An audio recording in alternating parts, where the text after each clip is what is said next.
اس نے کہا اچھا پروردگار پھر مجھے ذرا مہلت دے دے، رب فانظرنی الی یوم یبعثون، قیامت تک میری زندگی طویل کر دے۔ فذهب فإنك من المنظرین، کہہ دیا اچھا جاؤ، تمہاری یہ درخواست بھی ہم نے قبول کی۔ انہوں نے کہا پروردگار اب میں اس آدم کو بھی گمراہ کر کے چھوڑوں گا اور آدم کی نسل کو تباہ کر کے چھوڑوں گا۔ انتہائی شدید چیلنج کے انداز میں یہ قرآن مجید میں 4-5 مرتبہ میں نے صرف 2 جگہ سے آپ کو اس وقت کوٹ کر کے سنایا تھا۔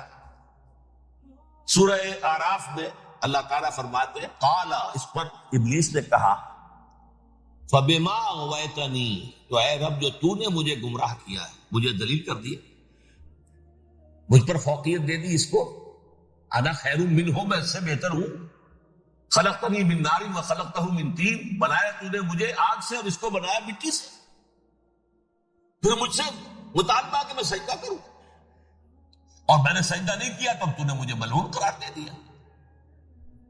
قال فبما اغویتنی لأقعدن لهم صراطک المستقیم، اب میں یہ نسل آدم کے لیے، اس کو برباد کرنے کے لیے تیری سیدھی راہ کے اوپر دھاک میں بیٹھوں گا، سیدھے راستے پر چلنے نہیں دوں گا۔ ثم لآتینہم من بین ایدیہم، پھر میں ان پر حملہ آور ہوں گا، ان کے سامنے سے بھی، ومن خلفہم، ان کے پیچھے سے بھی، وعن ایمانہم، ان کے داہنی جانب سے بھی، وعن شمائلہم، اور ان کے بائیں جانب سے بھی، ولا تجد اکثرہم شاکرین، اور تو دیکھے گا کہ ان کی اکثریت تیری شکر گزار بندوں پر مشتمل نہیں۔ یہ چیلنج تھا، اور ایک چھوٹا سا چیلنج جو سورہ صاد میں آیا ہے، اور یہاں تو اس نے اللہ کے جلال کی قسم کھا کر کہا قال فبعزتک لأغوینہم اجمعین، اے رب تیری عزت، تیرے جلال کی قسم ہے میں ان سب کو گمراہ کر کے چھوڑوں گا، الا عبادک منہم المخلصین، سوائے ان میں سے وہ کچھ لوگ جنہیں تو خالص اپنا بندہ بنا لے، جنہیں تو اپنا بندہ بنا لے، مخلص، مخلص نہیں، مخلص یہ مفعول ہے، فاعل نہیں ہے، جسے تو بنا لے۔ بعض لوگوں کو اللہ چن لیتا ہے، وہ اجتباکم، تمہیں چن لیا ہے، استفاء، اجتباء، وہ بچیں گے جن کو تو اپنی خاص امان میں لے لے گا، باقی میں سب کو گمراہ کر کے چھوڑوں۔ یہ ہے اصل دنیا میں نوع انسانی کا ابدی دشمن، ازلی سے ابدی تک۔ اور اس میں نوٹ کیجئے کہ اس کی اصل بنیاد کیا ہوئی؟ 2 لفظ، تکبر اور حسد۔ استکبر، تکبر کیا، انا خیر منہ، میں اس سے بہتر ہوں۔ یہ ساری بس کی گانٹھ یہی ہے، سب سے بڑی گمراہی کی وجہ یہی ہے۔ اسی لیے کہا ہے حدیث میں لن يدخل الجنہ من کان فی قلبہ مثقال حبۃ من کبر، جنت میں ہرگز وہ شخص کبھی بھی داخل نہیں ہو سکے گا جس کے دل میں رائے کے دانے کے برابر بھی کبر۔ تکبر سب سے بڑا الکبر ردائی، اللہ فرماتا ہے یہ تکبر، یہ تو میری چادر ہے۔ کوئی شخص تکبر کرتا تو گویا میری چادر گھسیٹ رہا ہے میرے کندھے سے۔ عرب میں کسی شخص کی توہین کرنی ہوتی تھی تو اس کی چادر گھسیٹتے تھے، ننگا کر دیا گویا، یہ میری ردائی ہے، الکبر ردائی، یہ میری چادر ہے، یہ جامہ مجھے زیب دیتا ہے، مجھ پر راستہ ہے۔ اور حسد، آدم کو جو برتری عطا ہو گئی اس حسد کی آگ میں بجھی، اور اس کا انتقام لینا چاہتا ہے۔ آدم سے بھی، آدم کو بھی گمراہ کیا، جنت سے نکلوایا، ایسے نکلنا تو انہیں تھا ہی مشیت اس دن میں، لیکن فوری طور پر اللہ کے حکم کی خلاف ورزی تو کروائی تھا۔ فعصى آدم ربہ فغوى، آدم نے اپنے رب کے حکم کی نافرمانی کی، گمراہ ہوا عارضی طور پر۔ یہ دوسری بات ہے، توبہ کر لی، اللہ نے توبہ قبول فرما لی، معاف کر لی۔ وہ مستقل جو ہے وہ نسل انسانی پر اس گناہ کا اثر متوارث طور پر نہیں آ رہا، ختم ہو چکا، معاملہ ہوا تھا، ہو گیا۔ فتلقى آدم من ربہ کلمات فتاب علیہ انہ هو التواب الرحیم۔ اور توبہ کی شان یہ ہے جب وہ قبول ہو جائے اللہ کی جناب میں، کہ التائب من الذنب کمن لا ذنب له، گناہ سے توبہ کرنے والا ایسے ہوتا ہے جیسے اس نے کبھی گناہ کیا ہی نہیں تھا۔ لیکن 12 کو گمراہ کرنے میں کامیاب ہو گیا، حضرت آدم اور حوا کو بھی، اور نوع انسانی کی عظیم اکثریت، عظیم عظیم اکثریت اس کے داؤ میں آئی ہوئی ہے نہیں. کتنے ہیں وہ عباد اللہ المخلصین، الا عبادک منہم المخلصین، کتنے جو واقعتاً خالصتاً اللہ کے بندے بن گئے، وہ جنہیں اللہ نے اپنا بنا لیا، اپنا قرار دے دیا.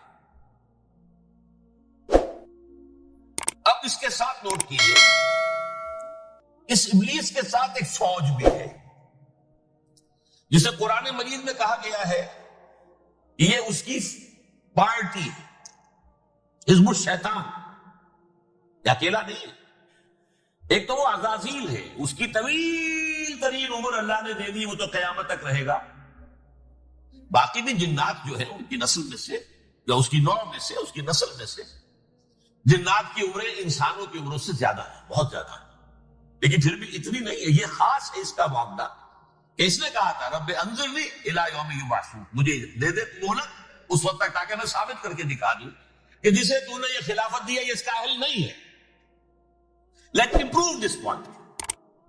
ولا تجد اکثرهم شاکرین، تو ان کی اکثریت کو شکر گزار نہیں پائے گا. وہ ابلیس جو ہے وہ ریکروٹ کرتا ہے اپنے فوجی، اول تو خود جنات میں سے جو اس کے نمبر 1 لشکری ہے. قرآن مجید میں اس کا اشارہ دیا گیا ہے انہو یراکم ہوا وقبیلہ من حیث لا ترونہم.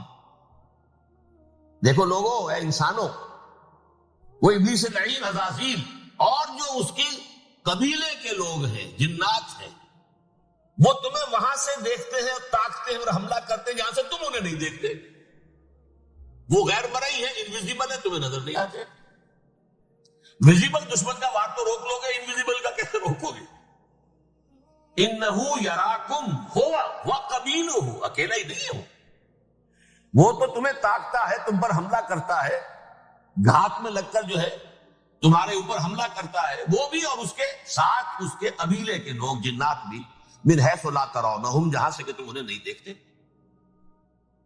لیکن اس کے علاوہ وہ انسانوں میں سے بھی ریکروٹ، رنگ روٹ، وہ جو ہے ان کو اپنے پاس رکھتا ہے فوج کے اندر. جس کی سب سے بڑی مثال کیا ہے؟ سورہ مجادلہ میں اللہ تعالیٰ نے منافق، حالانکہ وہ کون تھے؟ بظاہر حضور کا کلمہ پڑھنے والے، حضور کے پیچھے نماز پڑھنے والے، اسلام کا دعویٰ کرنے والے، ان کو اللہ فرماتا ہے اولئک حزب الشیطان الا ان حزب الشیطان هم الخاسرون. یہ شیطان کی پارٹی کے لوگ ہیں. وہاں مقابلے میں آیا ہے اولئک حزب اللہ الا ان حزب اللہ هم المفلحون. یہ دو پارٹیاں ہیں، حزب اللہ اللہ کی پارٹی جو اس کے مخلص بندے ہیں، وہ اللہ کی پارٹی، اور جو شیطان کے مرید بن گئے اس کے ہاتھ پر بیعت کر لی، لہذا وہ اس شیطان کی پارٹی کے لوگ ہیں، چاہے وہ انسان ہو چاہے جن ہو. تو انسانوں میں سے بھی اس کے حزب میں، اس کی پارٹی میں اس کے ایجنٹ ہیں اور بہت ہیں. بلکہ بہت سے تو ایسے ہیں کہ جو جنات کے بھی کام کتر دیں، ان کو بھی شیطنت سکھا دے، پڑھا دے. لیکن اب ایک بات سمجھیے، ایک دنیا میں نسل اور قوم بھی ایسی ہے جو ایک خاص وقت سے بحیثیت مجموعی من حیث القوم ابلیس کی ایجنٹ بن گئی. وہ کون ہے؟ وہ یہودی. یہ یہودی قوم جو ہے، اس میں ایک تو کچھ یہ کہ ان کی فطرت کے اندر یہ تھا کہ ہم ہیں اصل انسان، باقی انسان جو ہے وہ انسان نما حیوان ہے، ان کی کوئی حیثیت نہیں. ہم ہیں اصل انسان، نحن ابناء اللہ و احباؤہ.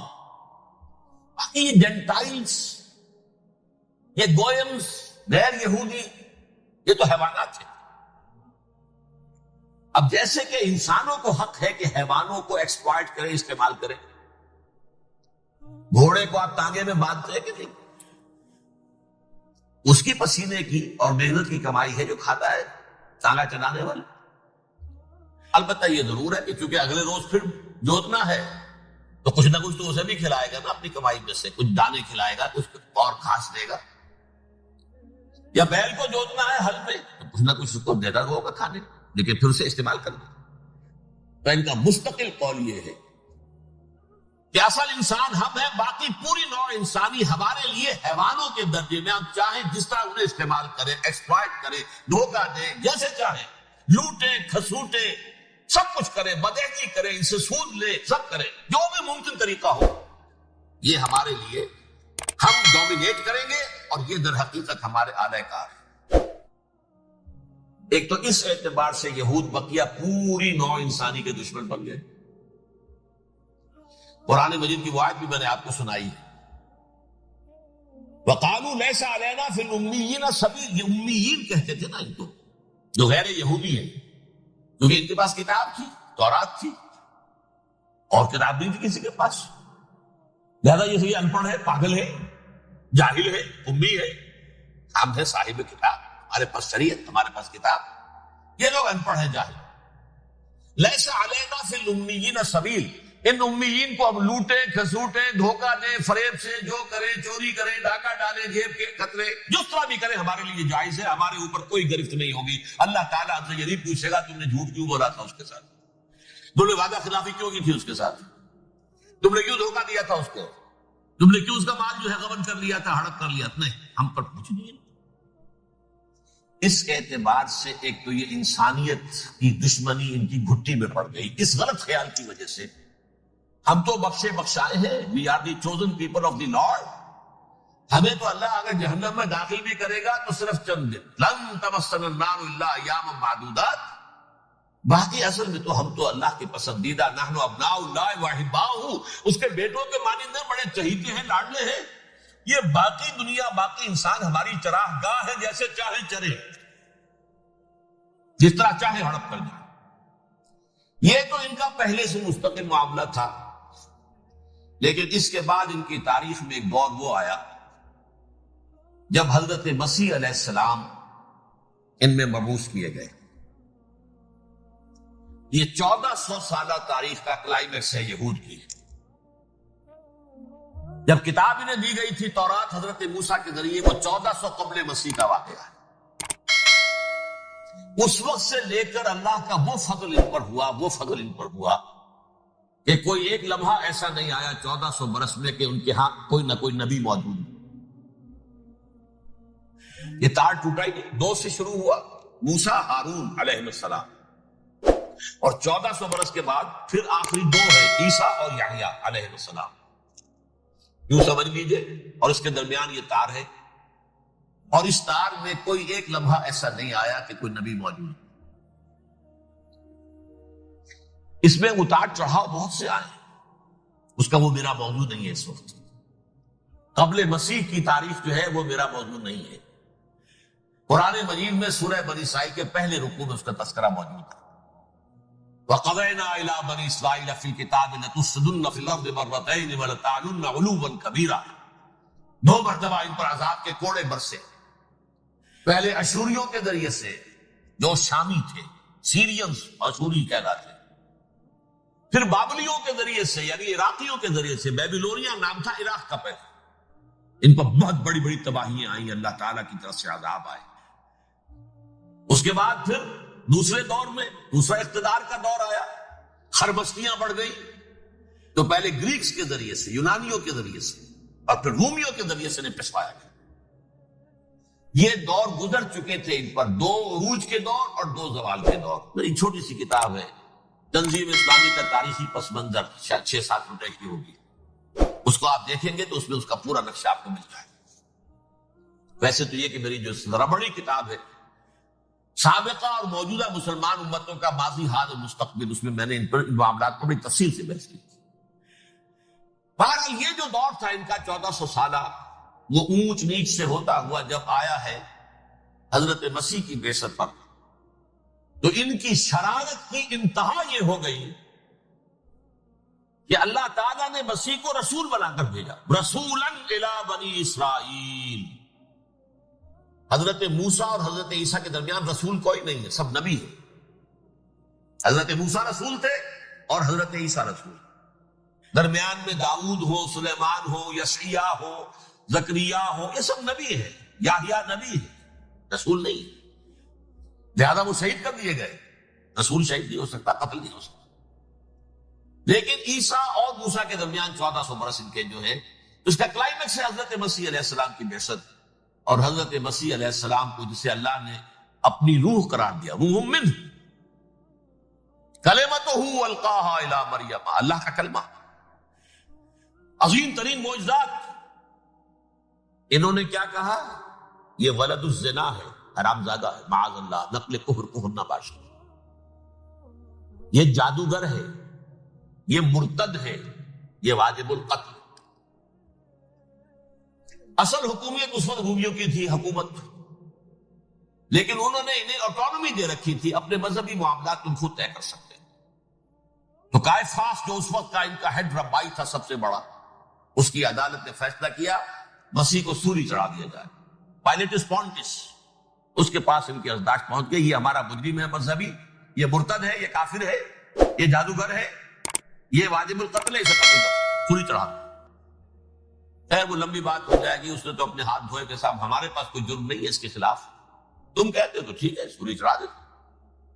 یہ دوسری بات ہے کہ اللہ نے حضرت مسیح کو اٹھا لیا آسمان پر، ان کی جگہ وہ شخص سولی چڑھا جس نے غداری کر کے گرفتار کروایا تھا، جوڈاس اسکریوٹ، اس کی شکل اللہ نے بدل دی حضرت مسیح کی سی، اور حضرت مسیح کو فرشتے اٹھا کے اوپر لے گئے، وہ زندہ آسمان پر اٹھا لیے گئے۔ اور یہ ساری تفاصیل نہ قرآن میں ہے نہ حدیث میں، یہ انجیل میں ہے، لیکن انجیل کون سی؟ برنباس کی انجیل، gospel of the lord according to saint Barnabas. یہ حواریین مسیح میں سے تھے، لیکن عیسائی ان کو تسلیم نہیں کرتے، ان کی بائبل کو صحیح نہیں مانتے، کینونیکل نہیں مانتے۔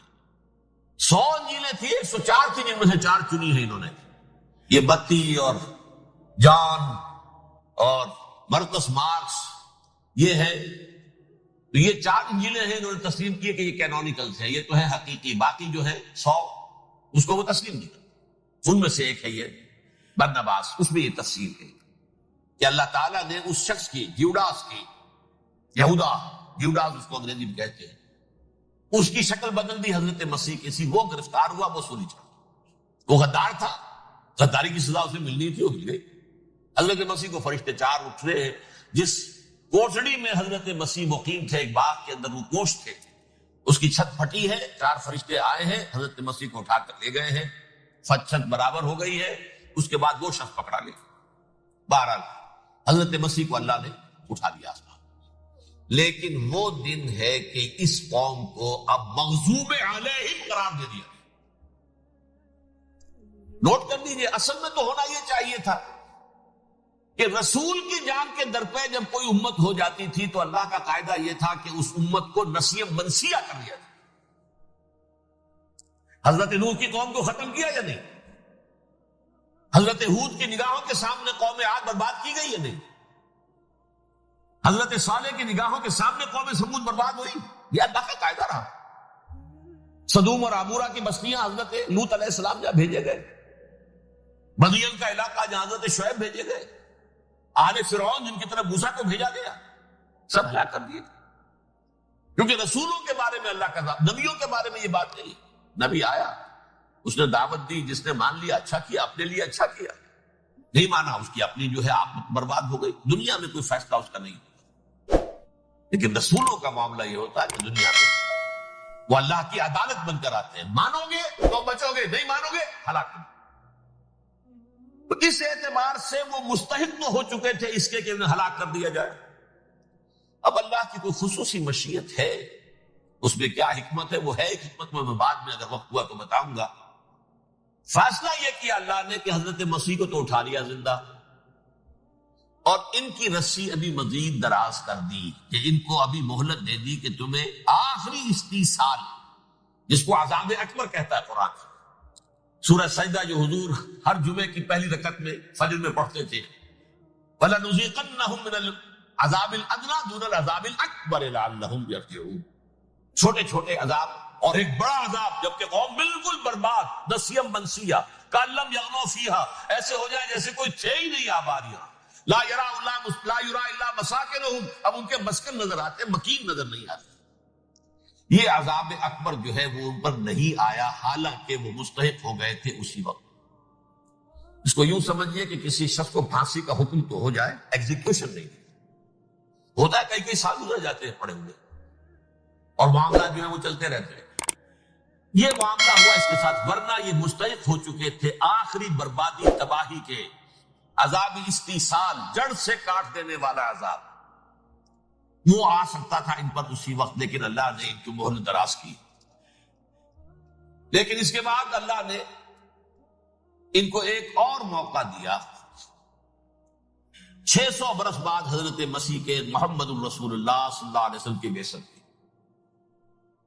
اور یہ میں سمجھتا ہوں کہ اس قوم پر اللہ کا اتنا بڑا فضل تھا، اتنا بڑا فضل تھا، اتنا بڑا فضل تھا.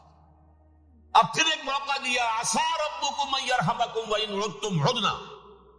دیکھو اب بھی تمہیں ہم ایک موقع دے رہے ہیں، تمہارا رب تمہارے اوپر اب بھی فضل کرنے کو تیار ہے، رحم فرمانے کو تیار ہے. ان ھذا القرآن یہدی للتی ہی اقوم. اس قرآن کے سائے میں آ جاؤ، یہ شاہدرا ہے ہدایت میں آنے کا، اس میں داخل ہو جاؤ، محمد کی تصدیق کرو صلی اللہ علیہ وسلم، دامن محمدی میں آ جاؤ، اب بھی ہم تمہارے گناہ بخش دیں. لیکن نہیں، اس قوم نے حضرت محمد صلی اللہ علیہ وسلم کی دشمنی کی کمر کسی. اور اب یوں سمجھیے اس تاریخ سے لے کر آج تک یہ گٹھ جوڑ ہے. ظاہر بات ہے کہ ابلیس کا بھی اصل دشمن اب کون ہے، یا ہدف کون ہے، ٹارگٹ کون ہے؟ جنہوں نے محمد کو نہیں مانا صلی اللہ، وہ تو ہے ہی جہنمی، ان پر کوئی اور محنت کرنے کی ضرورت کیا ہے؟ سمجھ رہے میری بات؟ حضور کی بعثت کے بعد جنہیں حضور کو رد کر دیا، ان کو ایمان نہیں لائے، وہ کون ہے؟ کافر، وہ جہنمی ہے ہی ہے. لہذا اس کے اوپر کوئی محنت صرف کرنے کی ابلیس کو ضرورت نہیں. اس کا اصل ٹارگٹ امت محمد ہے صلی اللہ علیہ وسلم. وہ ساری نوع انسانی کی دشمنی اب آ کر مرکوز ہو گئی ہے امت محمد صلی اللہ علیہ وسلم کی دشمنی. اور اسی طرح یہود کا معاملہ، اگرچہ ویسے پوری نوع انسانی کے دشمن ہیں، انہیں حیوان سمجھتے ہیں، ان کی جان مال اپنے لیے مباح سمجھتے ہیں، جس طرح چاہیں لوٹے کھسوٹے کھائے پیے ہی نہیں. لیکن اب ان کی بھی دشمنی کا سب سے بڑا مرکز امت محمد. کیوں؟ وہی تکبر اور حسد، وہی بیماری. انہیں تکبر یہ ہو گیا تھا کہ 2000 سال سے یہ نبوت ہماری میراث، ہماری جاگیر. بنو اسرائیل کے اندر سینکڑوں نبی آئے، 3 کتابیں اللہ نے ہمیں عطا کی. یہ کہاں سے آ گیا محمد صلی اللہ علیہ وسلم؟ معاذ اللہ ثم معاذ اللہ. یہ امیین میں سے، یہ جنٹائل میں سے، یہ گوئلز میں سے، یہ حقیر ان پڑھ. کہاں ہم، کہاں یہ نہیں تسلیم کریں. حالانکہ قرآن کہتا ہے یعرفونہ کما یعرفون ابناءہم. ان کے علماء ایسے پہچانتے تھے حضور کو جیسے اپنے بیٹوں کو پہچانتے کہ یہ آخری نبی ہے. لیکن تکبر اور حسد کی آگ میں جل اٹھی. اب ان کے بھی دشمنی کس سے ہے؟ محمد اور امت محمد صلی اللہ علیہ وسلم. یہ گٹھ جوڑ ہے. اب دیکھیے، یہ ہے میری گفتگو کا اب تک کی گفتگو کا حاصل، یہ گٹھ جوڑ. ایک غیر مرئی دنیا، انویزیبل دنیا کا ابلیس لعین اور جنات میں سے اس کے لشکری فوج.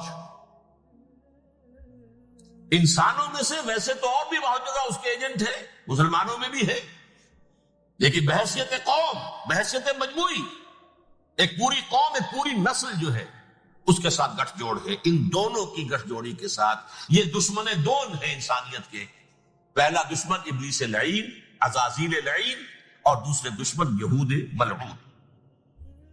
اب میں آپ کو ذرا اس جو انسانوں میں سے انسان دشمنی کا، جن کا سب سے بڑا رول ہے، میں ان کی 2000 سالہ تاریخ کا آپ کے سامنے نقشہ رکھنا چاہتا ہوں. ان 1400 سال کا تو میں نے صرف 4 آپ کو پوائنٹس بتائے. موسیٰ سے عیسیٰ تک 1400 برس علیہ الصلوۃ والسلام. 2 مرتبہ عروج، 2 مرتبہ زوال. اشیریوں کے ہاتھوں پٹوائی، بابلیوں کے ہاتھوں پٹانا، گریکس کے ہاتھوں مرمت، رومنس کے ہاتھوں مرمت. یہ جو 2000 سال ہے، کیونکہ اب تو ظاہر بات ہے 21ویں صدی شروع ہو گئی، 20 صدیاں حضرت مسیح کو پوری ہو گئی. پہلی بات نوٹ کیجئے، حضرت مسیح کی پیدائش ہے سن 1 قبل مسیح. یہ نقطہ آپ نے کبھی سنا ہے یا نہیں؟ جب ملینیم کا سلسلہ شروع ہوا تھا پچھلے سال تو میں نے بیان کر دیا تھا کہ ایک عجیب حساب کے اندر انہوں نے غلطی کی ہوئی ہے. حضرت مسیح کی پیدائش ہوئی 25 دسمبر کو. سن انہوں نے شروع کر دیا جو اس کے بعد جنوری آئی تو پہلا سال شروع ہو گیا. اگر جنوری سے پہلا سال شروع ہوا تو یہ 6 دن جو ہے تو اس کے پچھلے سال میں تھے. لہذا کہا جائے گا کہ Jesus Christ was born 1 year before Christ BC. تو ایک قبل مسیح میں حضرت مسیح کی پیدائش ہوئی. یہ آخری اسرائیلی نبی اور رسول. یہودی علماء کی مخالفت دشمنی سولی پر چڑھوا دینا میں بیان کر چکا ہوں. سن 33 عیسوی میں جبکہ حضرت مسیح کی عمر 33 برس تھی اللہ تعالیٰ نے انہیں زندہ آسمان پر اٹھا دیا. لیکن یہودیوں نے اپنے خیال کے مطابق انہیں سولی پر چڑھوا دیا. ان کی موت واقع. اگرچہ اس کے بعد یہ اختلاف ہے. یہودی کہتے ہیں وہ سولی پر چڑھ گیا ختم ہوا مر گیا. عیسائی کہتے ہیں نہیں انتقال ہوا ہے مسیح کا صلیب پر لیکن پھر وہ دوبارہ زندہ ہو گئے ہیں. ان کی لاش ایک غار میں رکھ دی گئی تھی وہاں ریزریکشن ہو گیا. ان کا باعث بعد الموت وہی ہو گیا اور پھر انہیں اللہ نے زندہ آسمان پر اٹھا دیا. تو ہمارے اور عیسائیوں کے درمیان نوٹ کر لیجئے یہ چیز مشترک ہے کہ حضرت مسیح آسمان پر زندہ اٹھائے گئے. فرق کیا ہے؟ وہ سمجھتے ہیں کہ سولی دیے گئے سولی پر مرے پھر زندہ ہوئے پھر گئے. ہم سمجھتے ہیں کہ نہیں وما صلبوہ وما قتلوہ انہوں نے نہ صلیب دے سکے انہیں اور نہ انہیں قتل کر سکے بل رفعہ اللہ الیہ اللہ نے اٹھا لیا. پھر ہمارا اور یہ اس کا عیسائیوں کا ایک اور اتفاق ہے. سیکنڈ کمنگ آف جیسس حضرت مسیح دوبارہ آئیں گے. یہ عیسائیوں کا بھی عقیدہ ہے اور ہمارا بھی. بہرحال تو جیسا کہ میں نے عرض کیا کہ اس وقت یہ عذاب استیصال عذاب اکبر کے مستحق ہو چکے تھے لیکن اللہ نے ان کی مدت دراز کی ہے. لیکن ان پر دنیاوی عذاب کا ایک کوڑا جو ہے اللہ تعالی کی طرف سے اسی وقت برسا. دنیاوی عذاب دنیا میں رہتے ہوئے ختم نہیں کیا. 37 برس بعد حضرت مسیح کے رفع سماوی کے 37 برس بعد سن 70 میں یہودیوں نے بغاوت کی رومیوں کے خلاف.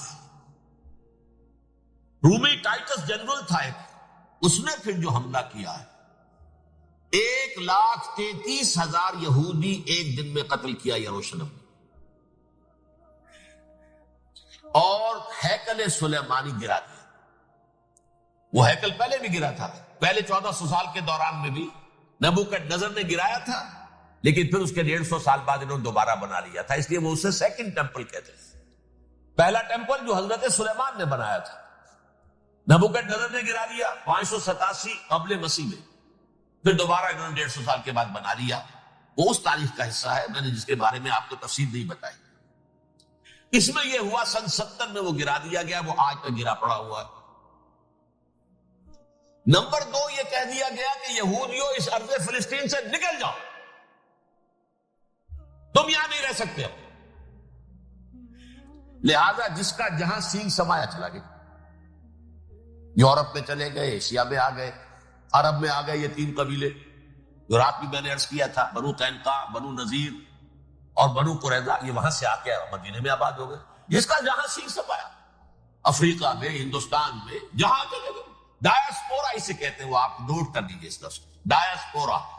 ہمارا دور انتشار جبکہ ہمیں ہماری اصل سرزمین تو فلسطین ہے. حضرت ابراہیم کا مسکن حضرت اسحاق حضرت یعقوب کا مسکن فلسطین یہ ہے ہماری اصل جاگیر. یہ تو ہماری جدی پشتی جاگیر ہے.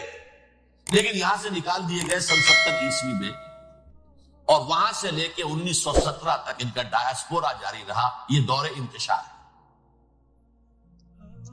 اس دور انتشار کے چند حصے ہیں جس کو میں چاہتا ہوں کہ آپ علیحدہ علیحدہ سمجھ لیں. دور انتشار کا جو پہلا جو ہے تقریباً 300 برس رومی حکمران تھے. وہ یہودیوں کے بھی دشمن تھے اور عیسائیوں کے بھی دشمن تھے. عیسائی اور یہودی ایک دوسرے کے بھی دشمن تھے. لیکن رومی سمجھتے تھے کہ یہ ایک ہی تھیلی کے چٹے بٹے ہیں. رومیوں کے نزدیک عیسائی بھی یہودیوں ہی کا ایک فرقہ تھے، کوئی علیحدہ مذہب تو تھا ہی نہیں. لہذا رومی جو ہیں رومنز، وہ ان دونوں کو ستاتے تھے، مارتے تھے، اور یہ آپس میں لڑتے تھے. یہودی عیسائیوں کو مارتے تھے، عیسائی یہودیوں کو مارتے تھے. یہ ہے 300 برس تک کی تاریخ. سن 300 عیسوی میں کیا ہوا؟ ایک معجزہ ہو گیا. بہت عظیم ایمپرر کانسٹینٹائن، قسطنطین اعظم، رومن ایمپررز میں سے بہت بڑا ایمپرر، وہ عیسائی ہو گئے. اب تو معاملہ بالکل تلپٹ ہو گیا، پوری سلطنت عیسائی ہو گئی. اب عیسائیوں کے عیش ہو گئے اور یہودیوں پہ مار پڑنی شروع ہوئی. اب عیسائیوں کا آپ خود سوچئے کہ جنہیں وہ خدا بنا بیٹھے ہیں، خدا کا بیٹا قرار دے رہے ہیں، ان کے قاتل کون؟ یہودی بدماش. لہذا ان کی وہ پٹائی شروع ہوئی ہے یورپ میں، پوری رومن امپائر میں. انہیں ذلیل کیا گیا، شہروں میں آمد بند، علیحدہ رہو، گھیٹوز کے اندر رہو. یہودی کا نام جو ہے وہ گالی بن گیا. جیسے آج بھی یہودی گالی کہتے ہیں، جیسے خنزیر کا لفظ. آخر وہ بھی اللہ کی مخلوق ہے، لیکن آپ کو معلوم ہے کوئی شخص زبان پر نام نہیں لانا چاہتا خنزیر کا، سور کا. ہے تو مخلوق، وہ بھی ایک حیوان ہے. ایسے ہی ہے یہودی گالی، جیوٹ گالی. لہذا ایک طرف تو ان دونوں کے درمیان دشمنی، جس کو قرآن کہتا ہے وَأَغْرَيْنَا بَيْنَهُمُ الْعَدَاوَةَ وَالْبَغْضَاءَ، ہم نے ان کے مابین دشمنی جو ہے پیدا کر دی. اور جب یہ پوری سلطنت عیسائی ہو گئی تو قافیہ تنگ ہو گیا یہودیوں کا. اب آئیے 571 عیسوی، یعنی جبکہ ڈائسپورا کو کتنا عرصہ ہو چکا تھا؟ 500 برس. سن 70 سے شروع ہوا نا ڈائسپورا، جب ٹائٹس نے گرایا ہے ہیکل کو اور نکال باہر کیا انہیں فلسطین سے. بھاگ جاؤ، یہاں ایک یہودی بھی نہیں رہے گا، فلسطین سے نکال دیا. اس کے پورے 500 برس بعد سن 571 عیسوی میں حضور کی پیدائش ہوئی، ولادت باسعادت محمد الرسول اللہ صلی اللہ علیہ وسلم. 610 میں آپ پر وحی کا آغاز ہوا. لیکن حضور کے ساتھ ان کا معاملہ کیا رہا؟ اول تو جبکہ حضور ابھی مکے ہی میں تھے، یہودیوں نے ریشہ دوانیاں شروع کر دی حضور کے خلاف. قریش مکہ کو سکھاتے تھے، پڑھاتے تھے، ان سے یہ پوچھو، ان سے یہ پوچھو، یہ ریسترا تنگ کرو، ان سے یہ امتحان لو. یہ آپ کے علم میں ہے. سورہ بنی اسرائیل میں، سورہ کہف میں وہ سوالات، جو امتحانی سوالات آئے تھے، ذوالقرنین کون تھا، اصحاب کہف کون تھے، تم رسول بنے پھرتے ہو تو بتاؤ، اور یہ روح کی حقیقت کیا بتاؤ. یہ ساری ریشہ دوانیاں کر رہے تھے بیٹھے ہوئے ابھی وہیں پر. حضور ابھی پہنچے بھی نہیں. ہجرت فرما کر حضور تشریف لے آئے تو حضور نے، جسے ماسٹر سٹروک کہا جائے گا، یعنی اسٹیٹس مین شپ کا ماسٹر سٹروک، آپ نے مدینے میں آتے یہودیوں کے ساتھ پیکٹ کر دیا، جوائنٹ ڈیفنس پیکٹ آف مدینہ، کہ اگر مکے والے ہم پر حملہ کریں گے تو ہم مل جل کر ایک قوم کی حیثیت سے مقابلہ کریں گے. یہ میثاق مدینہ کہلاتا ہے، جس کے بہت غلط معنی پہنائے جا رہے ہیں آج کل. بہرحال میں موضوع میرا چونکہ یہ نہیں، میں ادھر نہیں جاؤں گا. لیکن ہوا کیا؟ ہر مرتبہ یہ خیانت کے مرتکب ہوئے. ان نے جو عہد کیے تھے ان سے پھرے، اندر ہی اندر سازش، ریشہ دوانی، حضور کی بدترین دشمنی. سورہ نساء کی آیت نمبر 12 میں 13 میں فرمایا ہے لا تزال تطلع علی خائنۃ منہم. اے نبی، ہمیشہ آپ کے علم میں ان کی طرف سے خیانتیں، بددیانتیاں آتی رہیں گی. اور بار بار وہ مسلسل جنگ کی آگ بھڑکاتے تھے. قریش کو دعوت دیتے، آؤ آؤ آؤ، ہم اندر سے بغاوت کر دیں گے، تم آؤ تو صحیح، ختم کریں محمد کو اور اہل ایمان کو صلی اللہ علیہ وسلم رضی اللہ تعالیٰ عنہ اجمعین. لیکن پھر جب وہ آتے تھے تو یہ دبک جاتے تھے، ان میں ہمت نہیں تھی، میدان کے مرد نہیں رہے تھے. یہ سورہ حشر میں ان کا نقشہ کھینچا گیا ہے. کھلے میدان میں مقابلے کی اس کے اندر صلاحیت ہی نہیں. یہ تو فتیلوں کے پیچھے سے، جیسے عورتیں کہیں دیہات میں لڑائی ہوتی ہے تو مرد جو ہے گلیوں میں لڑتے ہیں، عورتیں اوپر سے پتھر پھینکتی ہیں، بس وہ کام یہ کر سکتے تھے. من ورائے جدر، فصیلوں کے پیچھے سے، جنگ میں میدان میں نہیں آ سکتے۔ بہرحال قرآن مجید میں ہے یہ، سورہ مائدہ کی آیت نمبر 64، کلما اوقدوا نارا للحرب اطفاها اللہ۔ اکثر و بیشتر مواقع پر تو یہ جب آگ بھڑکاتے تھے جنگ کی، اللہ اسے بجھا دیتا تھا۔ لیکن بہرحال اس کے باوجود جنگیں ہوئی، غزوہ بدر، غزوہ احد ہوئی کہ نہیں؟ یہ ساری اصل شرارت نہیں، اور اس کے نتیجے میں حضور نے پھر ایک ایک کر کے 3 قبیلوں کو سزا دی۔ غزوہ بدر کے فوراً بعد بنو قینقاع نکالے گئے، غزوہ احد کے فوراً بعد بنو نذیر نکالے گئے، اور غزوہ احزاب کے بعد بنو قریظہ نکال دیے۔ یہ تو میں نے آپ کے سامنے رکھ دیا صرف حضور کے زمانے میں ان کا کیا رویہ رہا۔ دشمن، رات بھی ہم نے وہ آیت پڑھی تھی، لَتَجِدَنَّ أَشَدَّ النَّاسِ عَدَاوَةً لِلَّذِينَ آمَنُوا الْيَهُودُ وَالَّذِينَ أَشْرَكُوا۔ اہل ایمان کی دشمنی میں شدید ترین تم پاؤ گے یہودیوں کو اور مشرکین بھی بعد میں ہے، پہلے یہودی۔ حضور کے بعد کیا ہوا اب یہ نوٹ کیجئے، یہ ان کی تاریخ کا دوسرا دور۔ حضرت عمر رضی اللہ تعالیٰ عنہ کا عہد خلافت ہے، بیت المقدس کا محاصرہ کیا گیا، فصیل بڑی اونچی، شہر اندر سے سیلف سفیشینٹ، حملے کا راستہ کوئی نہیں، محاصرہ طول کھینچ رہا ہے، لیکن ان کے پاس رسد بھی موجود ہے، پانی بھی موجود ہے، وہ دروازے بند کر کے بیٹھے ہوئے۔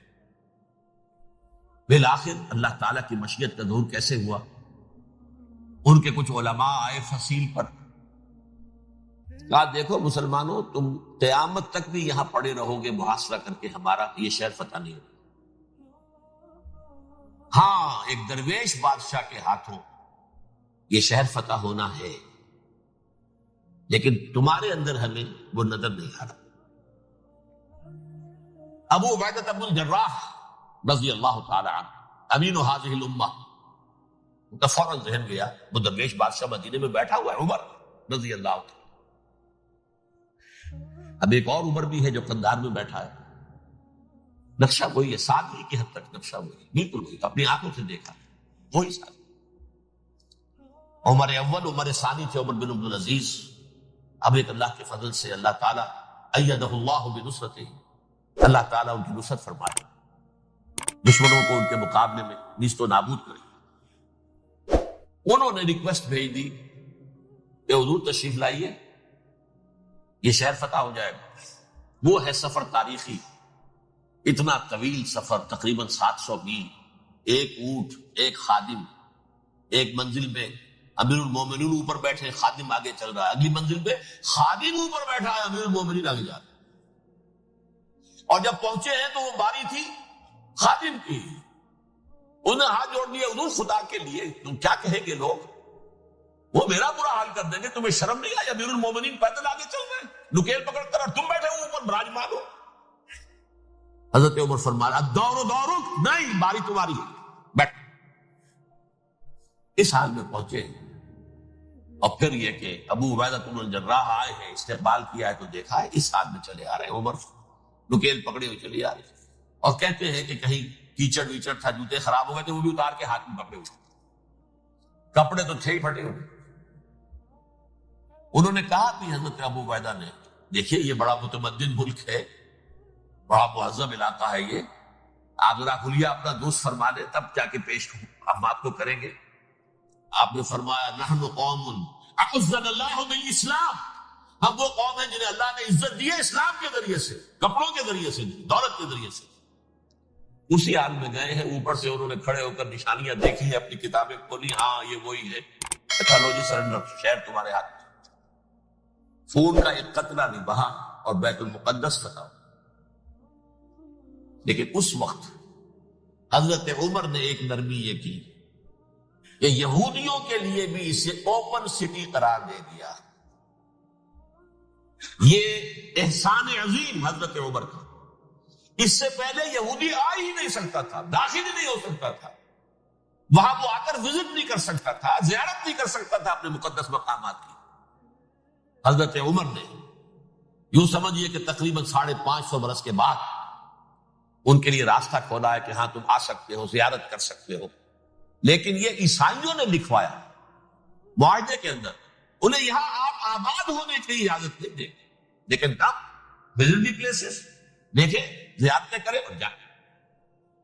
یہ معاہدہ حضرت عمر کا ہے رضی اللہ تعالیٰ، جو پھر خلافت راشدہ کے بعد بنو امیہ نے بھی اس کو آرڈر کیا، بنو عباس نے کیا، پھر جو ہمارے یہ ترکوں میں اندر خلافت آئی تو ترک خلفاء نے بھی اس معاہدے کی پوری پابندی کی۔ فلسطین میں آ سکتے ہیں یہودی صرف زائرین کی حیثیت سے، وہاں آباد نہیں ہو سکتے۔ اب آئیے اگلا دور آیا حضرت عثمان کا دور خلافت۔ یہ ہے وہ وقت کہ اب یہود نے امت مسلمہ کی پیٹھ میں چھڑا چھوڑا۔ وہ کیسے؟ ایک یہودی عبداللہ ابن سبا اسلام کا لبادہ اوڑھ کر آ گیا، معاشرے کا جائزہ لے لیا، ان میں بنو ہاشم اور بنو امیہ میں جو پرانی کشاکش تھی اس کے کچھ نہ کچھ جراثیم باقی ہیں، اگر ان کو ذرا بھڑکا دے تو مسلمانوں میں انتشار پیدا ہو۔ کہا یہ عثمان کون ہے؟ یہ تو بنو امیہ میں سے ہے، یہ حق تو بنو ہاشم کا ہے، خلافت ان کے پاس ہونی چاہیے، محمد کے تو رشتہ دار وہ ہے صلی اللہ علیہ وسلم۔ عوام الناس کے اندر بات پھیلنی شروع ہوئی، پھر ایک بڑی سازش کے انداز میں حضرت عثمان کے خلاف پروپیگنڈا، حضرت عثمان کے جو عاملین تھے، گورنر تھے، ان کے خلاف پروپیگنڈا، اور ایسی ہوشیاری کرتے تھے کہ کوفے میں کوفے کے حاکم کے خلاف کچھ نہیں کہنا، اجی مصر میں یہ ہو رہا ہے، اجی شام میں یہ ہو رہا ہے، اجی یہ جو عثمان ہے وہ یہ کر رہا ہے، یہ ظلم ہو رہا ہے، یہ لوٹ مار ہو رہی ہے، یہ خیانتیں ہو رہی ہیں۔ اب نہ تو اس زمانے میں مینز آف کمیونیکیشن، کیسے تصدیق کریں؟ افواہیں تو آپ آج کراچی کے اندر شروع ہو جائے تو پتہ نہیں چل سکتا کسی کو کہ کیا اس میں صداقت ہے کیا جھوٹ ہے، اور بری بات جو ہے فطرت انسانی کی کمزوری ہے وہ فوراً قبول کرتا ہے، کسی کے بارے میں اچھی بات ماننے کو تیار نہیں ہوتا لیکن بری بات تو فوراً دیا۔ بہرحال یہ فتنہ انہوں نے اٹھایا، حضرت علی کی الوہیت کا فتنہ اٹھایا، حضرت عثمان کے خلاف الفتنۃ الکبریٰ برپا کیا، حضرت عثمان شہید ہوئے، اس کے بعد 5 برس تک مسلمان ایک دوسرے کی گردنیں کاٹتے رہے، باغی خانہ جنگی ہوئی، امت کو وہ زخم لگایا ہے جو آج تک جس سے خون رس رہا ہے۔ یہ شیعان عثمان اور شیعان علی تھے جو بعد میں پھر سنی اور شیعہ ہو، اور آج تک فتنہ کس نے جگایا؟ ایک عبداللہ ابن سبا یہودی اور اس کے کارندے، شیطان کا ایجنٹ، اور انسانوں میں سے بھی اس کے جو بھی حواریین تھے اور شیطانوں کے اندر سے بھی تھے، انہوں نے بھی اس آگ کو بھڑکایا۔ یہ آپ سوچ لیجئے کہ یہ کس نے وہ زخم لگایا؟ یہودی۔ اگلا دور آیا، خلافت راشدہ ختم ہوئی، بنو امیہ کا بھی دور کافی گزر گیا۔ طارق ابن زیاد 712 عیسوی میں حملہ کرتے ہیں اسپین پر۔ اسپین اس وقت عیسائیت کا بہت بڑا گڑھ، بہت بڑا گڑھ، بڑے کٹر ترین عیسائی جو ہے وہ اسپین میں تھے، لہذا یہودیوں کی وہاں بہت پٹائی ہوتی تھی، بہت پٹائی ہوتی، میں بتا چکا ہوں، دشمنی تھی چلی آ رہی تھی عیسائیوں کے ہاتھوں یہودیوں کی، وہ تو سن 300 عیسوی سے ایمپرر کانسٹنٹائن کے بعد سے شروع ہو گئی تھی۔ اس حوالے سے یہودیوں نے اس وقت چالاکی یہ برتی، کچھ راستے واسطے بتائے، کچھ مدد کی طارق ابن زیاد کی۔ طارق ابن زیاد نے انہیں اپنا محسن سمجھا، ہسپانیہ فتح ہو گیا تو یہودی چونکہ محسنین کی فہرست میں آ چکے تھے، انہیں بہت اقتدار نصیب، بڑی سپورٹ مسلمانوں نے دی۔ ان کے بڑے بڑے علماء جو اسی دور کے اندر پیدا ہوئے، بڑے بڑے تھینکرز ان کے اسی دور میں پیدا ہوئے۔ بن گوریون جو کہ ایک وزیر اعظم تھا اسرائیل کا، اس نے یہ لکھا ہے اپنی کتاب میں، Muslim Spain was the golden era of over diaspora. وہ ڈائسپورا جو 70 عیسوی سے شروع ہوا تھا اور 1917 عیسوی تک جاری رہا ہے، اس میں سے گولڈن ایرا ہمارا جو تھا وہ مسلم اسپین تھا، اسپانیہ میں بیٹھ کر ہم عیش کیے۔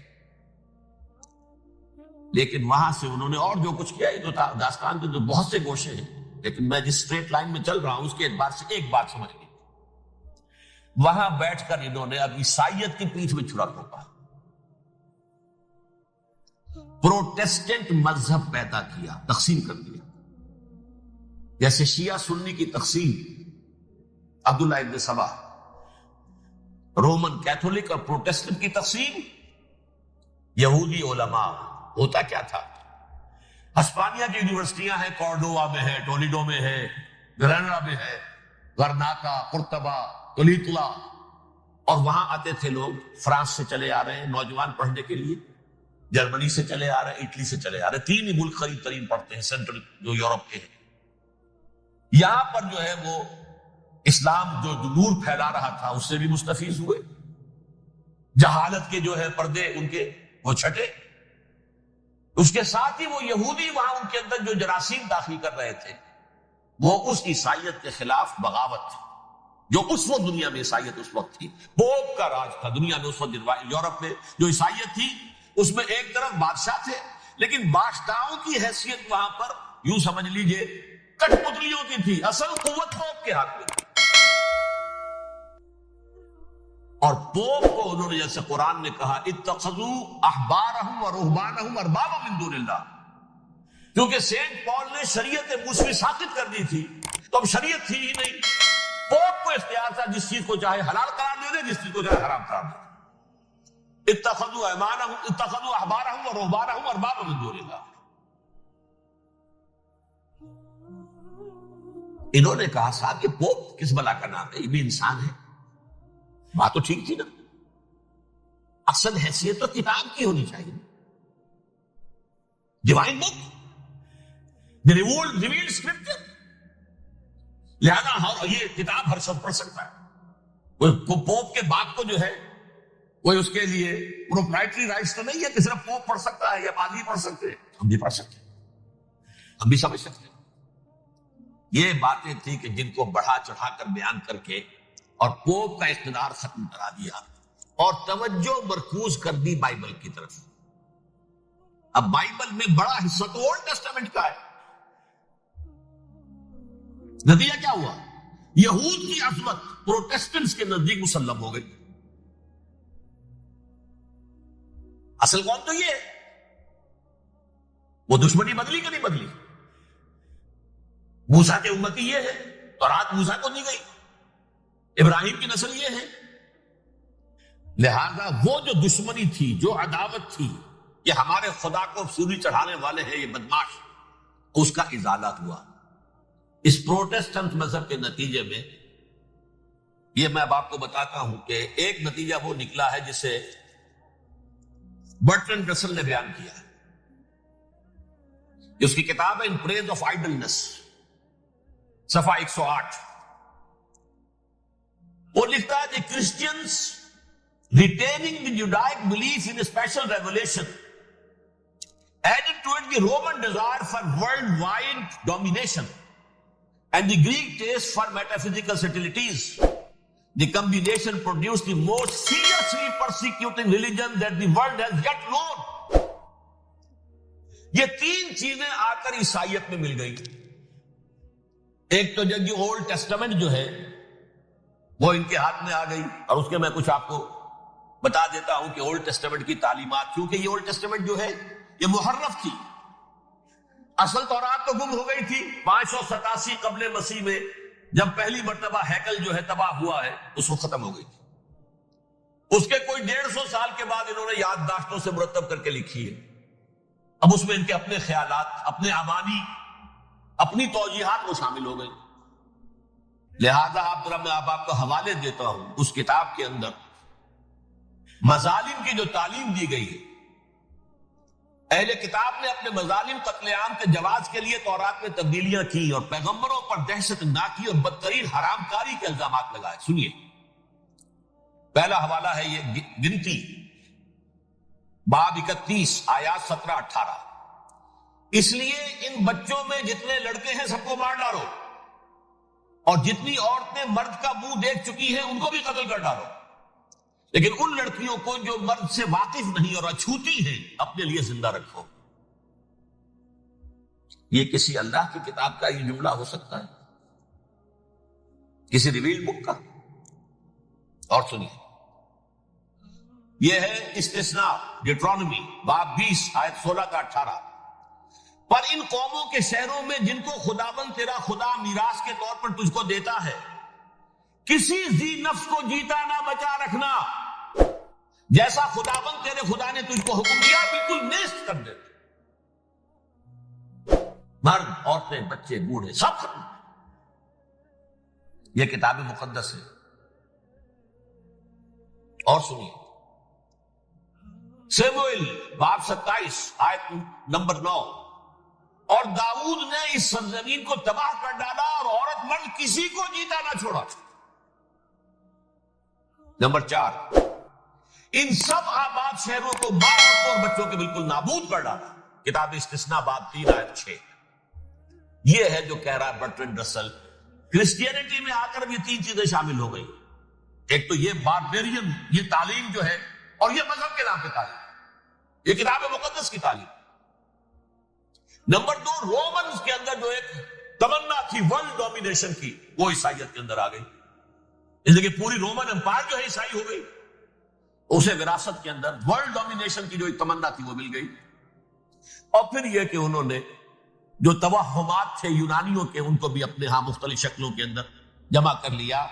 ان 3 چیزوں کا the combination produced the most fiercely persecuting religion that the world has yet known۔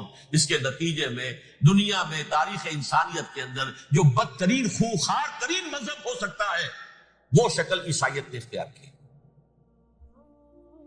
اور اس کا مظہر عتم کیا تھا؟ نوٹ کیجیے، صلیبی جنگیں۔ ایک بات ٹائم ٹیبل کے اعتبار سے نوٹ کر لیجیے گا، فرسٹ ملینیم ختم ہوا، سیکنڈ شروع ہوا۔ ان کے 1000 سال ختم ہوئے تو 11ویں صدی میں سیکنڈ ملینیم شروع ہوا، تو پہلی صلیبی جنگیں ہوئی۔ لاکھوں مسلمان ہوتے تھے، صرف یروشلم کے اندر اتنا خون بہایا، اتنا خون بہایا کہ خود ان کے ہسٹورینز لکھتے ہیں کہ جب ان صلیبیوں نے، جب گھوڑوں کے ساتھ وہ چل رہے تھے گلیوں میں، تو ان کے گھوڑوں کے گھٹنوں تک خون کی ندی بہ رہی تھی۔ جہاں سے گزرے ختم کرتے چلے گئے، آبادیاں کی آبادیاں ختم۔ اگرچہ اس کروسیڈ میں گیہوں کے ساتھ گھن بھی پسا، یہودی بھی بہت مارے۔ یہ فرانس سے، جرمنی سے جب یہ کروسیڈرز آ رہے تھے، 3000 میل کا سفر طے کر کے آئے تھے۔ سوچیے سے اربن ثانی پوپ جو تھا، آگ لگا دی تھی اس نے پورے یورپ کے اندر، شرم سے ڈوب مرو، تمہارے مقدس علاقے مسلمانوں کے ہاتھ، انفیڈلز، یہ کافر، یہ مرتد، یہ ملحد۔ مسیح جہاں پیدا ہوا، مسیح کو جہاں سولی دی گئی، وہ کہاں ہے؟ ان کے ہاتھ۔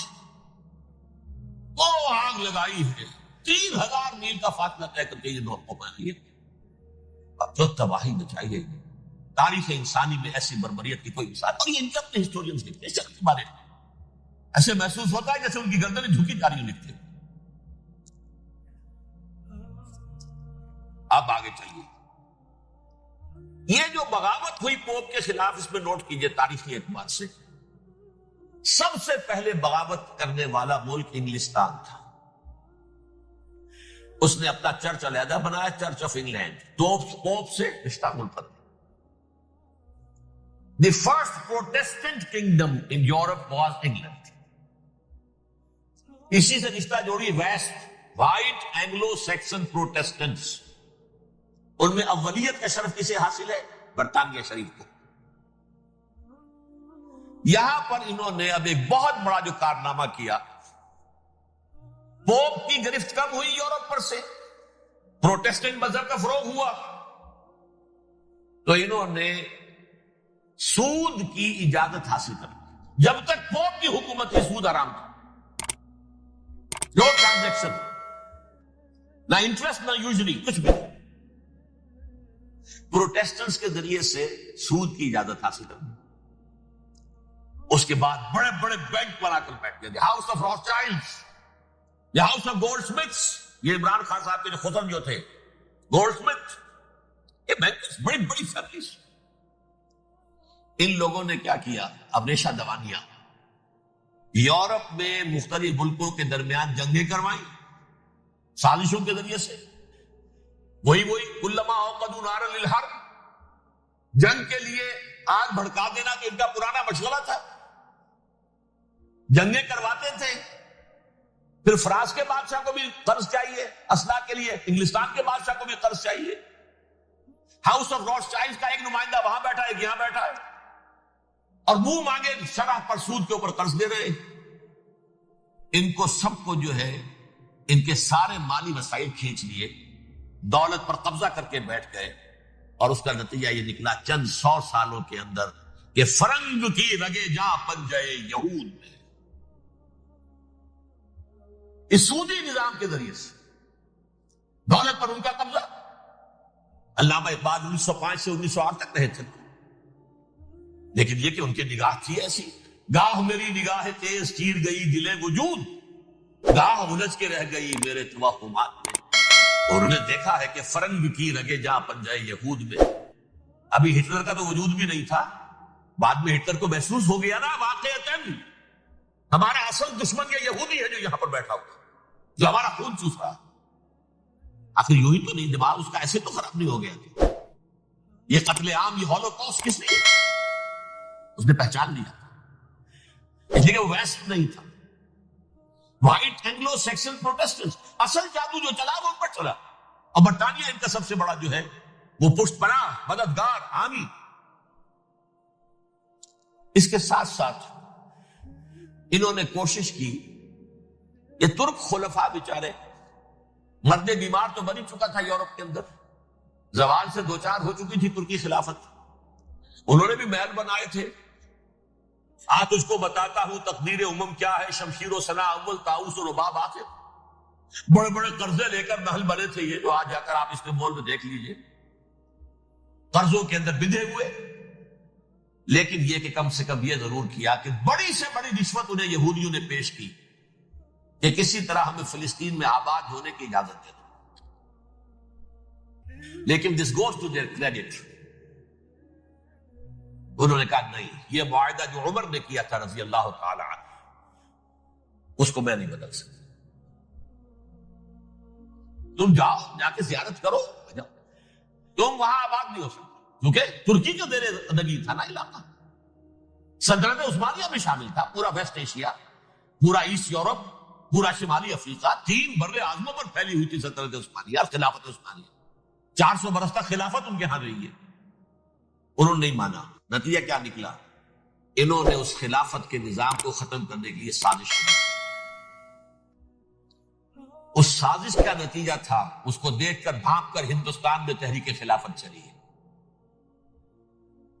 بولی اماں محمد علی کی جان بیٹا خلافت پر دے دو، ساتھ ہوں تیرے شوکت علی بھی جان بیٹا خلافت پر دے دو، تحریک چلی، ابھی ختم نہیں ہوئی تھی خلافت، لیکن نظر آ گیا تھا۔ بڑا پیارا واقعہ ایک صاحب نے سنایا ہے، جب شیخ الہند جو ہے اسیر تھے مالٹا کے، یہ 1915 سے 1920 تک رہے، تو وہاں جو تھا مالٹا کا جو کیمپ تھا جس میں کہ یہ اسیر تھے، اس کا کمانڈانٹ جو تھا انگریز، انہوں نے دیکھ لیا تھا یہ بہت فرشتہ خصلت انسان ہے، نورانی شکل ہے، تو وہ اچھا میل ملاپ تھا۔ ایک روز کہا حضرت شیخ الہند نے کہ آپ لوگ ہماری خلافت کے پیچھے کیوں پڑے ہوئے ہیں؟ وہ تو ایک مردہ شے ہے، اس میں کوئی جان تو ہے نہیں، کوئی طاقت نہیں ہے، پھر بھی آپ ہماری ایک نشانی ہے، اسے کیوں آپ جو ہے برباد کرنے پر تلے؟ اس نے کہا اتنے بھولے نہ بنیے حضرت، ہمیں معلوم ہے اس نیم مردہ خلافت میں بھی طاقت اتنی ہے کہ اگر جہاد کا فتویٰ اس نے دے دیا تو انڈونیشیا سے موریتانیہ تک مسلمان کفن سر باندھ کے نکل آئے گا، یہ ہمیں معلوم، لہذا ہم نے ختم کرنا ہی کرنا۔ اور ختم کس سے کرایا؟ ایک فری میسن مصطفیٰ کمال پاشا، چاک کر دی ترک نادا نے خلافت کی قبا، سادگی اپنوں کی دیکھ اوروں کی عیاری بھی دیکھ۔ عیاری کس کی تھی؟ یہود کی، اور ان کے اعلی کار برطانیہ۔ ابھی خلافت ختم بھی نہیں ہوئی تھی، برطانیہ کے ذریعے سے 1917 میں بالفور ڈکلریشن کے ذریعے سے حق حاصل کر لیا، یہاں جا کر یہ آباد بھی ہو سکتے ہیں، چونکہ دوسری جنگ عظیم میں سلطنت عثمانیہ ختم ہو گئی تھی، خلافت نام کی تھی، سلطنت تو ختم ہوئی، ترکی رہ گیا تھا صرف، اور جنرل ایلنبی کی فوجیں داخل ہو چکی تھی یروشلم میں، یروشلم پر قبضہ برطانیہ کا ہو چکا تھا، اور قبضہ دلوانے والے برطانیہ کو ہمارے ہندوستان کے مسلمان فوجی بھی تھے،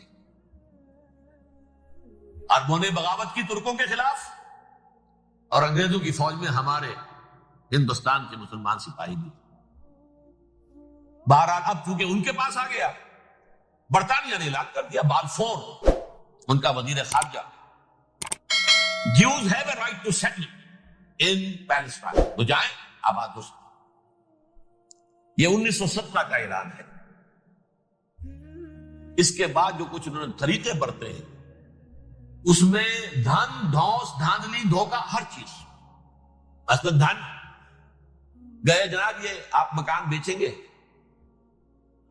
اچھا جی لے لیجیے، آپ کیا مانگتے ہیں؟ 10 لاکھ، میں 11 لاکھ دیتا ہوں لیکن کل ہی نکل جائیں.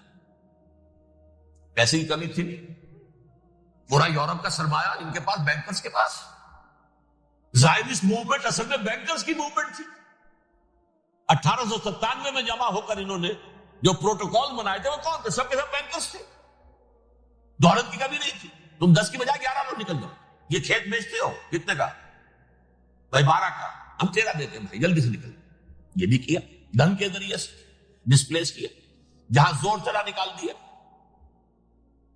اور اس کے بعد پھر جب سن 48 میں اسرائیلی ریاست قائم ہو گئی، اب اسرائیلی جو ہے عدالتوں میں استغاثے دائر کرنے شروع. یہ فلاں مکان میرے پرانے پکڑ دادا سگڑ دادا کا تھا 2000 سال پہلے، اس کے اوپر یہ قبضہ کر کے بیٹھے ہوئے، یہ میرے پاس دستاویزات ہیں.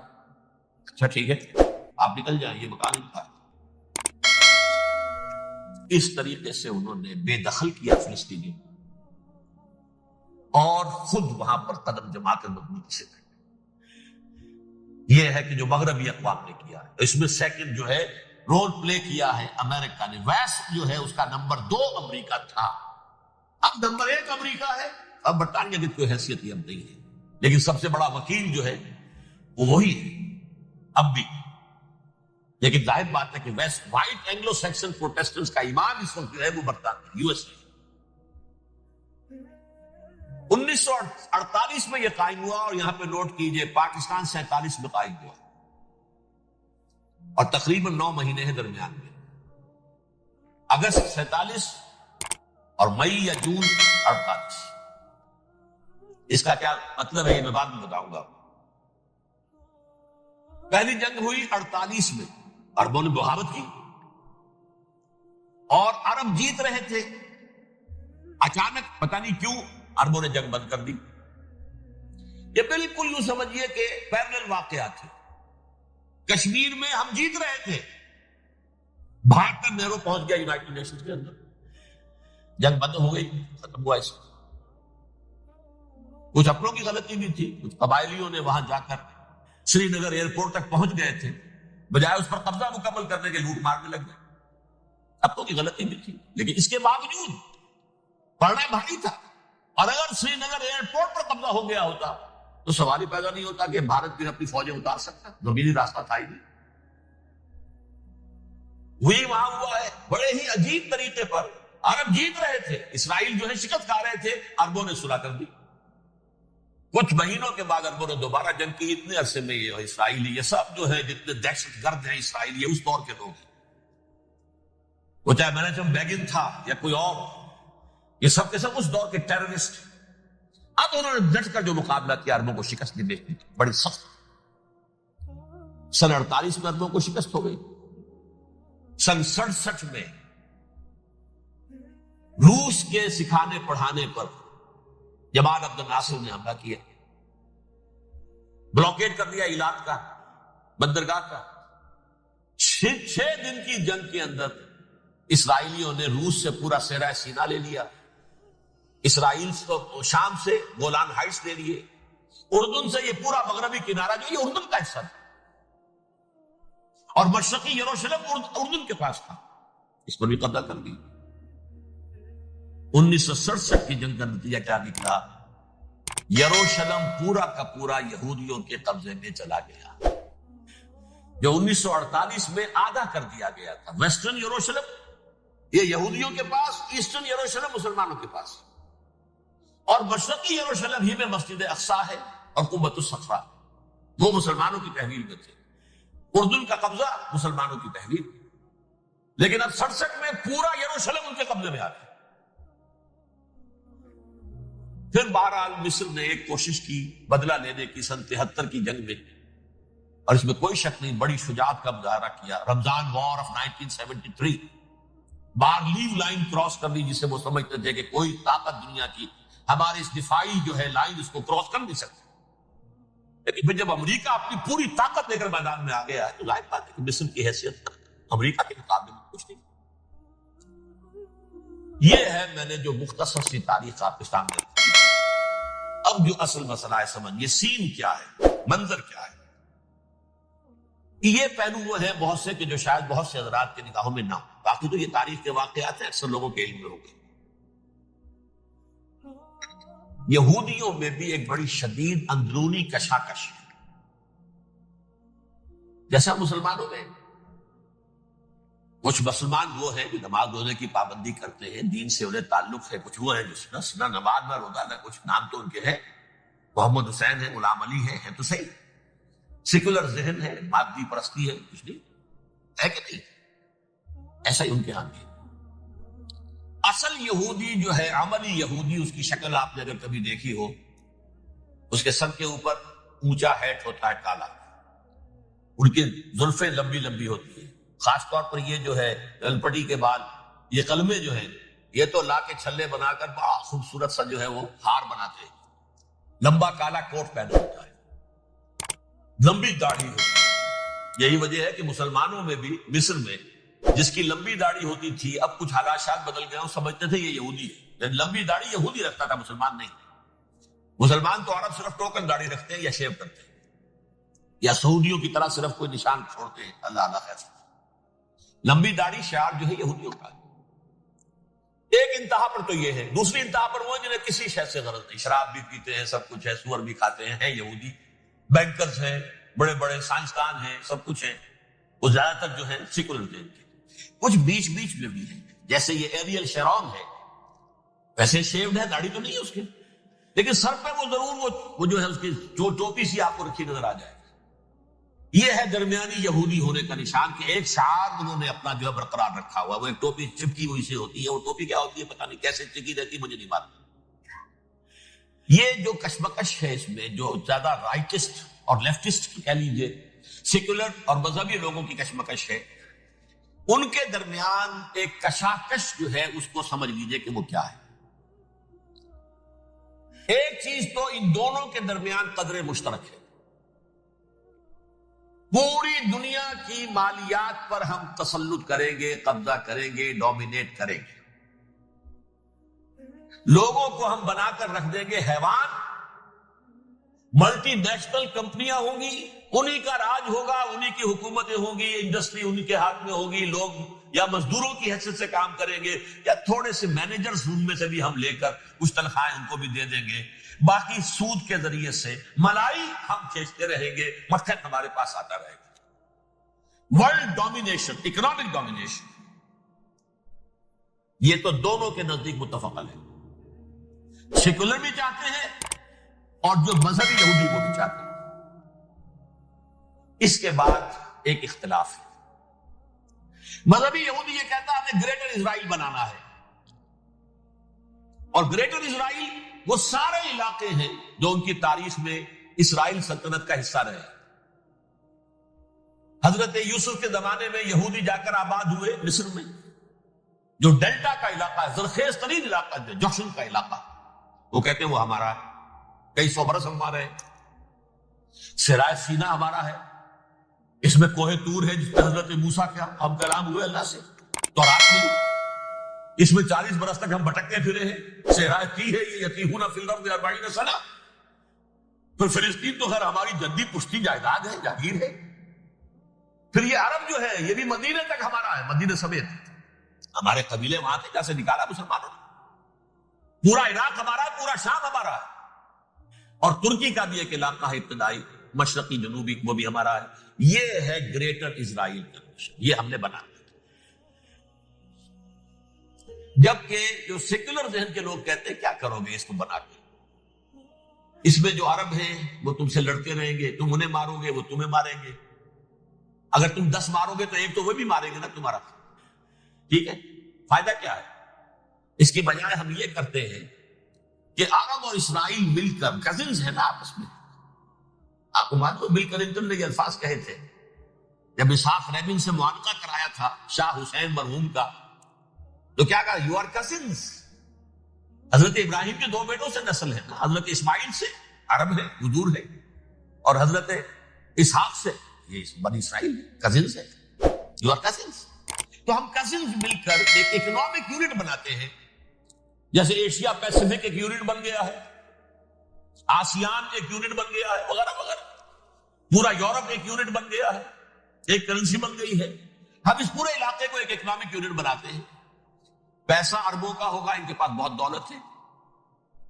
تیل ان کا ہوگا، بہت تیل ہے ان کے پاس. مزدور ان کے ہوں گے، بڑی تعداد ہے ان کی. مینجمنٹ ہماری ہوگی، ٹیکنیکل نو ہاؤ ہمارا ہوگا، سائنسدان ہم ہوں گے. ملائی ہم کھاتے رہیں گے، چھاچھ ان کو دیتے رہیں گے. تو ہمیں آم کھانے ہیں، پیڑ گننے کی کیا ضرورت ہے؟ خام خواہ ان کی دشمنی مول لیں، زیادہ دشمنی بڑھائیں. یہ اس چھوٹے سے اسرائیل کو تسلیم نہیں کرتے، ہم گریٹر اسرائیل کو کیسے تسلیم کر لیں گے؟ یہ لہذا اس خیال کو دل سے نکال. یہ اختلاف ہو گیا، بہت بڑا اختلاف. لیکن نمبر 2، اس اختلاف میں اتفاق یہ پیدا کیا گیا. یہاں ایک بات ہم آپ کی مانتے ہیں، ہم کسی بھی پیس پروسیس میں جروشلم نہیں دیں گے ان کو عربوں. یہ انڈیوائیڈڈ دارالخلافہ رہے گا اسرائیل. اور نمبر 2، مسجد اقصی اور قبۃ الصخرہ کو گرا کر تھرڈ ٹیمپل بنائیں گے. یہ مذہبی یہودیوں کو اتنی رشوت اگر وہ نہ دیں تو وہ ان کے ساتھ کام کرنے کو تیار ہی نہیں سکتے. یہ پورا پس منظر سمجھ لیجیے. اصل میں بٹوین دی لائنز سمجھے بغیر یہ خبریں جو آپ پڑھتے ہیں. ادھر امریکہ کا معاملہ کیا ہے؟ ایک طرف وہ پشت پناہ ہے، حمایتی ہے، پروٹیکٹر ہے، محافظ ہے اسرائیل کا. اسرائیل امریکہ ہی کی آؤٹ پوسٹ سمجھ لیجیے، اسی کی ایک ریاست سمجھ لیجیے. لیکن اس کے ساتھ ہی وہ اپنے جو دنیاوی عالمی مصلحتیں ہیں، اتنی بڑی قوم عرب کی جو ہے اسے بھی دشمن تو نہیں بنانا چاہتا. اور میں بھی ماڈریٹس کو چاہتا ہے کہ رہے ماڈریٹس ہیں جو ہماری جیب میں ہے، حسنی مبارک ہو، شاہ فہد ہو، جو ہماری جیب میں ہے. ورنہ یہ کہ وہاں پر اگر زیادہ ریڈیکل لوگ آ گئے تو ہمارا ویسے ہی بیڑا غرق ہوگا. لہذا وہ جبر کرتے رہے ان پر کہ صلح کرو کوئی نہ کوئی. یہ صلح کے لیے دباؤ امریکہ کا ہے، اسرائیل نہیں چاہتا صلح، دباؤ ہے امریکہ کا. اب میں آپ کو یاد دلاتا ہوں، خلیج کی جنگ ختم ہوئی، بش، یہ باپ اس کا جو اب ہے بش، اس کا بڑا بش جو سینئر، اس کی پاپولیرٹی ریشو جو ہے 89% تھی اس وقت امریکہ کے اندر. اس نے اتنی بڑی جنگ فتح کی تھی اور چند امریکی مرے صرف. لیکن اس نے ایک موقف اختیار کیا یہود کے خلاف. $10 بلین منظور ہو چکے تھے، اسرائیل کو دیے جانے تھے نئے سیٹلمنٹس بنانے کے لیے. اسرائیل اس نے کہا یہ رقم میں ایشو نہیں کروں گا جب تک پیس پروسیس شروع نہیں کرتے. یہ دباؤ تھا جس کے آگے گھٹنے ٹیکنے پڑے $10 بلین کے لیے. لیکن اس کا بدلہ یہ چکایا کہ الیکشن میں ہرا دیا اسے. حالانکہ وہ ہیرو، فاتح، خلیج کی جنگ کا فاتح، 89% ریٹنگ، الیکشن میں 0. دباؤ تھا. اسی طرح بل کلنٹن کا دباؤ رہا، کسی طرح صلح کرو، کسی طرح صلح کرو، کسی طرح صلح کرو. اور اس معاملے میں میں یہ تسلیم کرتا ہوں، اس معاملے میں اس نے واقعتاً ایڑی چوٹی کا دور لگایا.